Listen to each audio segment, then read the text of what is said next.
الحمد لله نحمده ونستعينه ونستغفره ونؤمن به ونتوكل عليه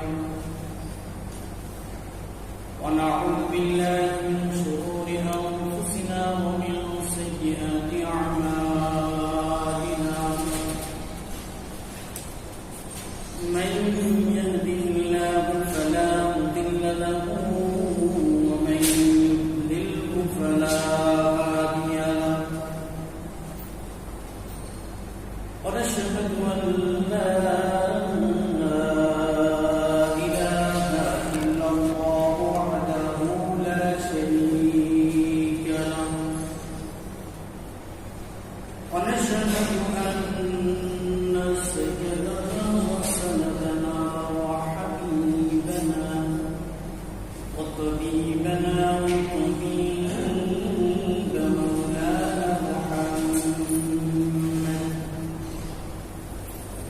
الذي أرسله بالحق بشيرا ونذيرا وداعيا إلى الله بإذنه وسراجا منيرا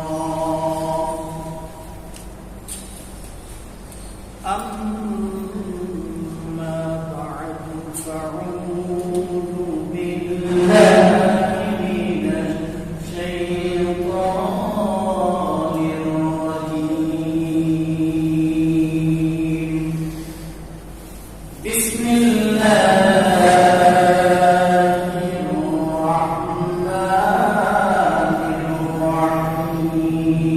الرحيم وقل جاء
যিনি আমাদেরকে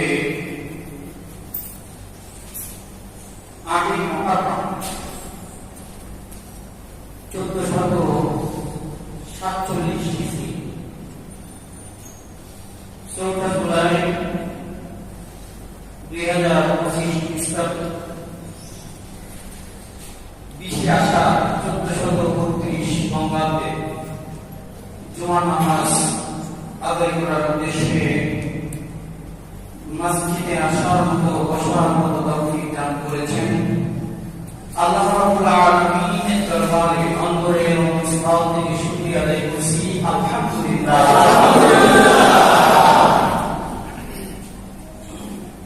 দরুদ সালাম বর্ষিত হোক আপনার নামদার তাজদারে মদিনা বিশ্ব মানবতার মুক্তির দিশারি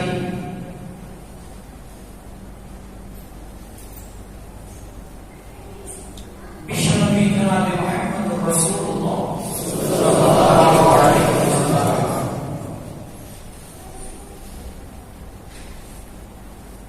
সম্মানিত হাজিরিন, আল খুতবাতু ফি হাযাল ইয়াউম, আজকে খুতবার আলোচনার বিষয় হল সূরা বনী ইসরাঈলের 81 নম্বর আয়াত। কোন সূরা? সূরা বনী ইসরাঈল, আয়াত নম্বর কত? 81। যে আয়াতটা আমি তেলাওয়াত করেছি, অকুল জাআল হক ওয়াসতাকাল বাতিল ইন্নাল বাতিলা কানা যাহুকা। এই আয়াতের সহজ সরল অনুবাদ আল্লাহ রাব্বুল আলামিন প্রিয় নবী মুহাম্মদ রাসূলুল্লাহ সাল্লাল্লাহু আলাইহি ওয়াসাল্লাম কে বলছেন, হে রাসূল, আপনি বলেন যখন হক আসে, যখন সত্য আসে, এসেছে মিথ্যা মিলিয়ে ফেলেছে। সুবহানাল্লাহ। জাআল হক, যা মানে আসে, এসেছে, হক এসেছে। ওয়াসাহাকাল বাতিল, সাহাক শব্দের অর্থ মিলিত হয়ে যাওয়া, বাতিল মানে মিথ্যা। মিথ্যা কি হয়ে গেছে?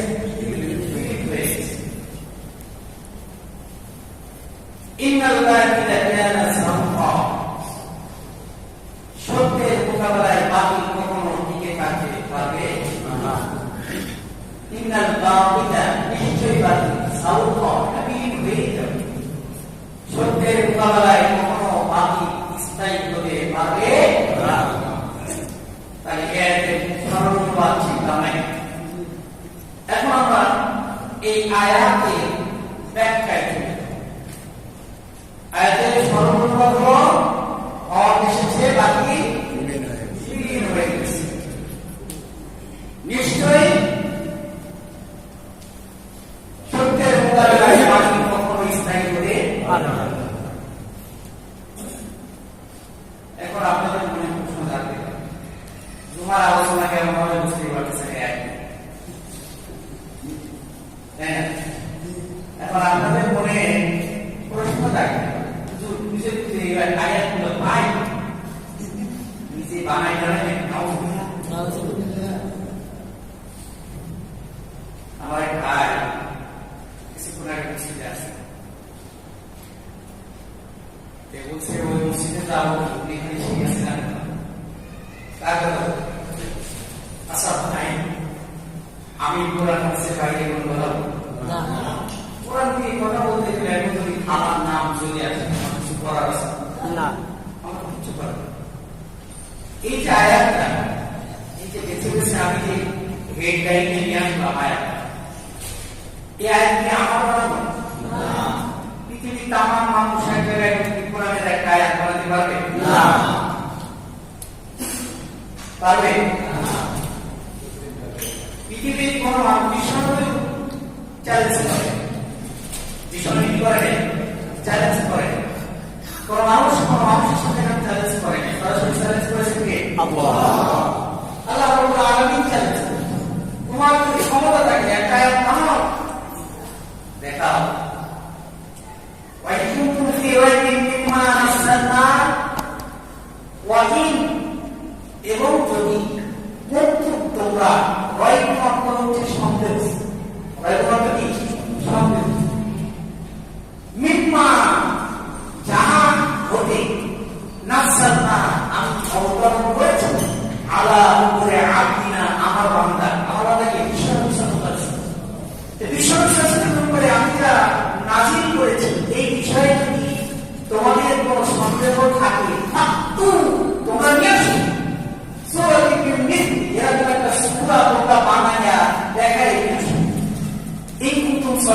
যদি তোমরা সত্যবাদী হও, কারো ক্ষমতা আছে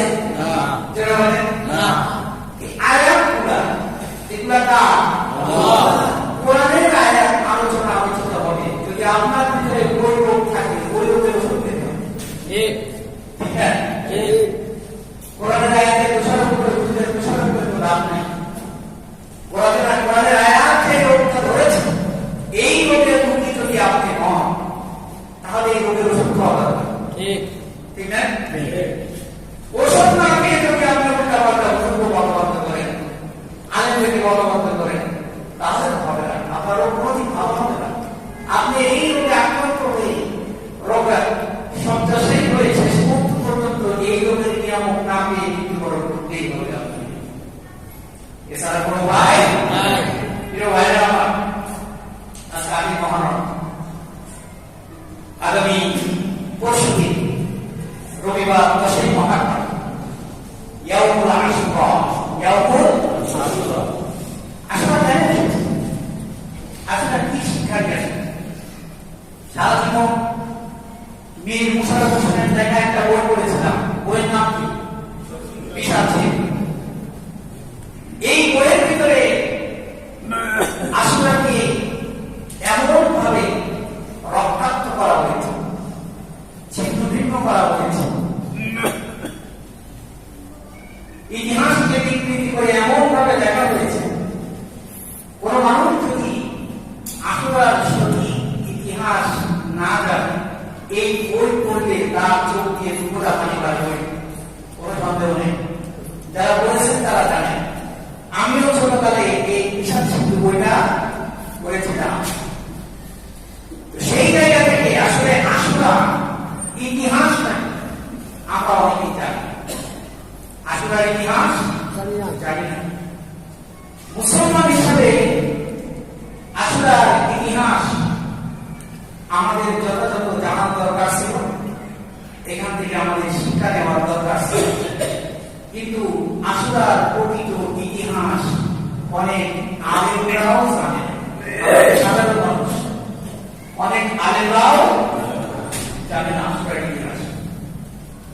আশুরার সঠিক ইতিহাস যদি আমি বর্ণনা করতে যাই, আমার এই মসজিদের ভিতরে এক শ্রেণী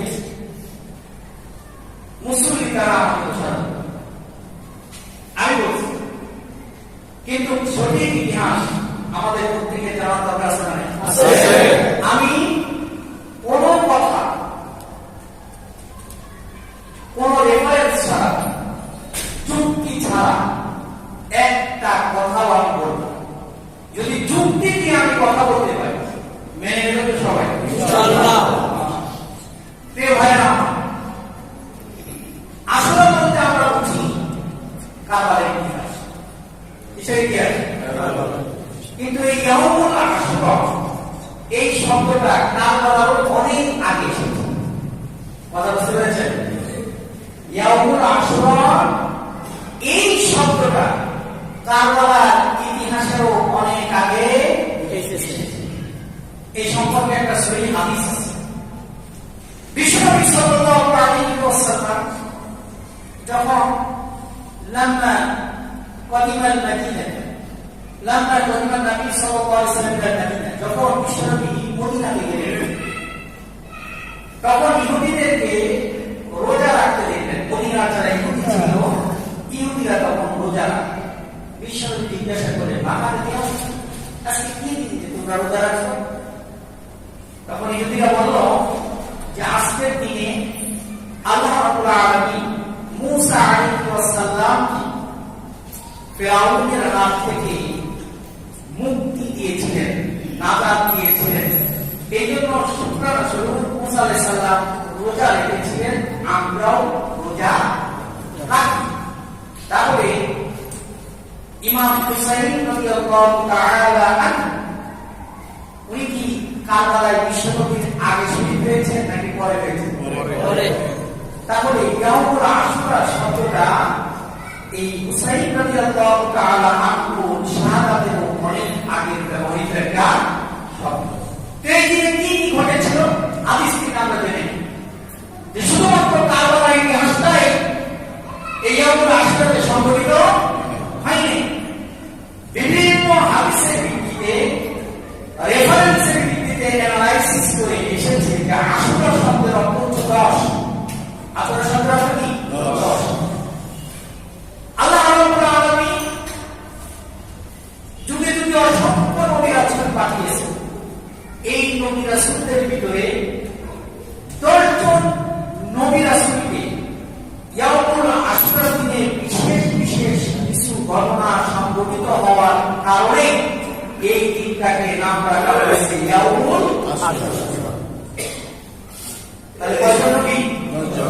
10 জন নবীর জীবনে এই দিনে কোন একটা ঘটনা ঘটে গেছে, কোন একটা ঘটনা ঘটে গেছে। আর এই 10 দিনের ঘটনাকে উল্লেখ করতে গিয়ে ইয়াউমুল আশুরা শব্দটা এখানে ব্যবহৃত করা হয়েছে। কথা কি বুঝতে পেরেছেন?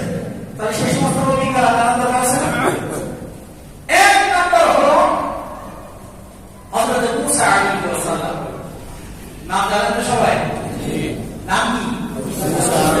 হযরত মূসা আলাইহিস সালাম অত্যন্ত নরম সরল মানুষ ছিলেন, তাই না?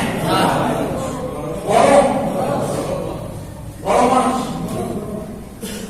বরং যে উনি ছিলেন ওনাকে প্রচন্ড রাগ ছিল।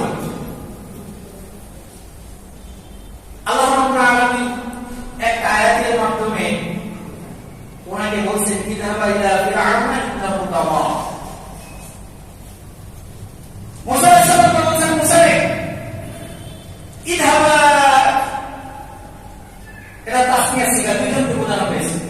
তোমরা যাও, একজন মুসা আলাইহিস সালামের ভাই হযরত হারুন আলাইহিস সালাম ইলা ফিরআউনা, কার কাছে? ফাইন্নাহু তাগা, নিশ্চয় সে আমার সীমা লঙ্ঘন করে। অন্যত্র বলেছে ফাকুলা লাহু কওলান লাইয়িনা, ধমক দিয়ে বলা বলো না মুসা, তোমার তো আমার খুব রাগ। শরীরে যা বলেছো অনেক বেশি, তুমি তো মুসার কথাই বলতে পারো না। তুমি খাবারে কীর্তি বংশের একটা মাইয়ে ফেলছো। কীর্তি বংশের ফেরাউনের বংশ ছিল কীর্তি বংশ। ফেরাউনের বংশের নাম কি? কীর্তি বংশ। একটা খাবারে ফিরে মাইয়ে ফেলেছে। তুমি তো অনেক রাগী মানুষ, এত রাগ দেখায় না, দাওয়াত দিতে যাচ্ছ মানুষের কাছে। সুতরাং তাদের সাথে গিয়ে এই ফেরাউনের কাছে গিয়ে কোনো ভাষায় কথা বলুন, হয়তো সে দিনের পথে আসতে পারে। ধমক দিও না। ফেরাউন স্বপ্নে লেগেছিল যে আমার এই গতি থাকবে না, আমার এই গতি। ফেরাউনের টেনশন পেরেশান, একটা ছেলে এসে আমার এই গতি কি করে দিবে? তসমাস করে দিবে, আমার এই মসনদকে উল্টে দিবে, আমার এই শাসন কার্য ধ্বংস করে দিবে। ফরমান জারি করে দিল, আমার রাজ্যের ভিতরে কোন ছেলে সন্তান জন্মগ্রহণ করলে তাকে কি করতে হত্যা করতে হবে, কতল করতে হবে। তখন যে সমস্ত বাচ্চাই তদানীন্তন সময় জন্মগ্রহণ করত, মায়ের কোল থেকে কেড়ে নিয়ে তাকে হত্যা করা হতো। এটা খুব স্বাভাবিক কাজ ছিল না? এই সময় মুসা আলাইহিস সালাম পৃথিবীতে আসবেন আল্লাহর নবী হয়ে, তাকে হত্যা করবে এরকম কৌশলকারী পৃথিবীতে কেউ নাই। যত বড় ফেরাউন হোক আর নমরুদ হোক, এই কৌশলকে ব্যক্ত করার ক্ষমতা কারো নাই, কারণ এই কৌশল কার? আল্লাহ। মুসা আলাইহিস সালাম জন্মগ্রহণ করেছেন, কান্নার শব্দ আসে ঘরের মধ্যে থেকে। ফেরাউনের বাহিনী বলে যে এই ঘরের ভিতরে মুসা আছে, এই ঘরের ভিতরে একটা সন্তান আছে, চেক করা দরকার। ঘরের দরজায় করা নিয়েছেন, বোন ঠিক পেয়েছেন যে ফেরাউনের সৈন্য দেওয়ার নাতি। মাটি দিয়ে তৈরি করে বলছে আমার ভাইকে বুঝিয়ে আর বাঁচাতে পারলাম না। মা ফেরাউন হযরত মুসা আলাইহিস সালামকে জ্বলন্ত একটা চুলা জ্বলন্ত চুলার ভিতরে রেখে আসেন। কাকে? মুসা আলাইহিস সালাম। আমাকে আপনাকে জ্বলন্ত চুলার ভিতরে রাখলে মোটামুটি